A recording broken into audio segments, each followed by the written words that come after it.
एक भूत ने अपनी मौत के रहस्य से पर्दा उठाने में मदद की थी। मृतक महिला को उसके ही पति ने बेहद शातिर तरीके से मार डाला था, लेकिन भूत ने सपने में आकर अपनी मौत के रहस्य को खोल दिया। अगर आप चैनल पर नए हैं तो इस तरह की रोमांचक जानकारी के लिए चैनल को सब्सक्राइब जरूर करें। अमेरिका में एक भूत ने अपनी मर्डर मिस्ट्री सुलझाने में पुलिस की मदद की थी। यह घटना अमेरिका के वेस्ट वर्जीनिया राज्य में ग्रामीण क्षेत्र ग्रीनबियर काउंटी में आज से करीब 127 साल पहले घटी थी। इस काउंटी में इरास्मस एडवर्ड शू नाम का एक लोहार रहता था। उसकी 3 महीने पहले ही एल्वा नाम की एक महिला के साथ शादी हुई थी। जनवरी 1897 की एक रात एडवर्ड ने अपने पड़ोस के एक लड़के को काम करने वाली जगह से घर भेजा ताकि वह देख सके कि उसकी नई नवेली पत्नी को बाजार से कुछ चाहिए तो नहीं। जब यह लड़का ग्रीनबियर काउंटी में उसके घर के दरवाजे पर पहुंचा तो उसने एल्वा को सीढ़ियों के नीचे पड़ा पाया। एक पल के लिए वह लड़का ठिठक गया। उसे समझ नहीं आ रहा था कि वह क्या करे। उसने एल्वा को सीधा किया और चेक करने की कोशिश की कि आखिर हुआ क्या है। एल्वा का सिर एक तरफ झुका हुआ था।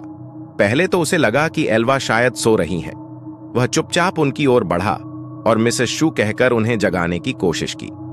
कोई जवाब न मिलने पर वह घबराकर वहां से दूर चला गया और अपनी मां को इस बारे में बताया। पड़ोस में ही रहने वाली उस लड़के की मां ने एल्वा को बेसुध पड़ा देख स्थानीय डॉक्टर और सरकारी अधिकारी जॉर्ज डब्ल्यू कन्नप को बुलाया। सूचना देने के लगभग 1 घंटे तक कन्नप घटनास्थल पर नहीं पहुंचे, लेकिन तब तक एडवर्ड शू वहां पहुंच चुका था। वह अपनी पत्नी के शव को वहां से उठाकर बेडरूम में लेकर गया। उसे नहलाया, कपड़े पहनाए और बिस्तर पर लिटा दिया। उसने अपनी पत्नी के मृत शरीर को एक ऊंचे कॉलर वाले कपड़े पहनाकर दफनाने के लिए तैयार किया और उसके चेहरे पर पर्दा डाल दिया। इस दौरान सरकारी अधिकारी और मौत के मामलों को देखने वाले स्थानीय डॉक्टर जॉर्ज डब्ल्यू कन्नप भी पहुंच गए। उन्होंने मृतक महिला के शरीर की जांच शुरू कर दी। उस दौरान पति एडवर्ड शू अपनी पत्नी के सिर को गोद में रखकर रोता रहा। जब कन्नप ने एल्वा के सिर और गर्दन की जांच करने का प्रयास किया तो एडवर्ड शू नाराज हो गया और गुस्सा दिखाने लगा। कन्नप शू को नाराज नहीं करना चाहते थे, इसलिए वे चुपचाप वहां से चले गए।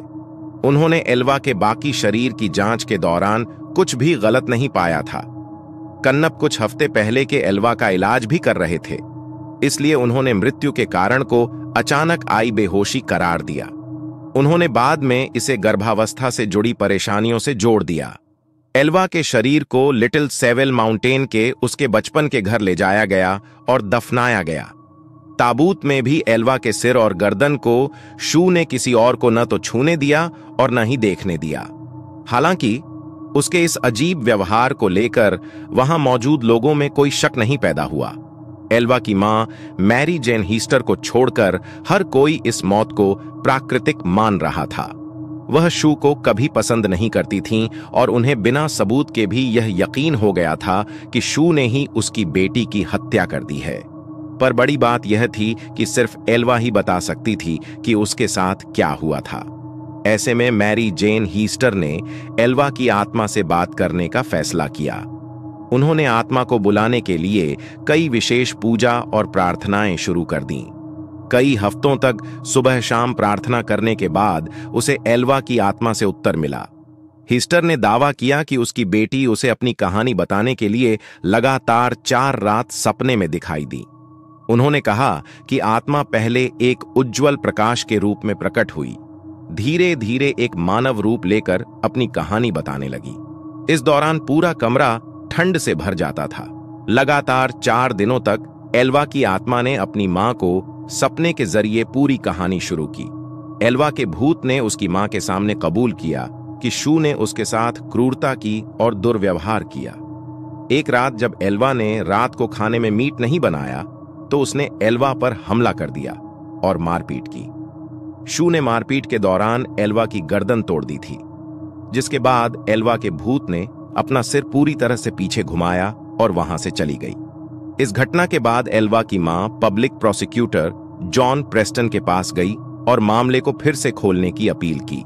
प्रेस्टन ने भूत के बारे में उसकी कहानी पर विश्वास किया और आसपास के लोगों से पूछताछ शुरू कर दी।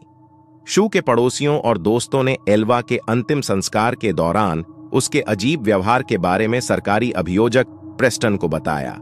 डॉ कन्नप ने भी स्वीकार किया कि उन्होंने एल्वा के शव की पूरी तरह से जांच नहीं की थी। प्रेस्टन के लिए ये दोनों बयान शव के फिर से परीक्षण के आदेश को पाने के लिए पर्याप्त थे।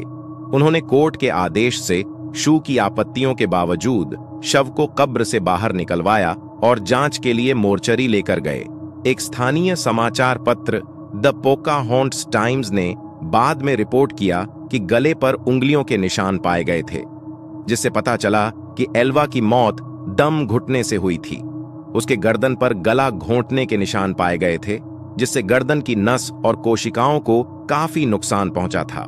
गर्दन की हड्डी भी टूटी हुई मिली, जिसके बाद इस मौत की विस्तृत जांच की गई और शू को उसके मौत का गुनाहगार माना गया।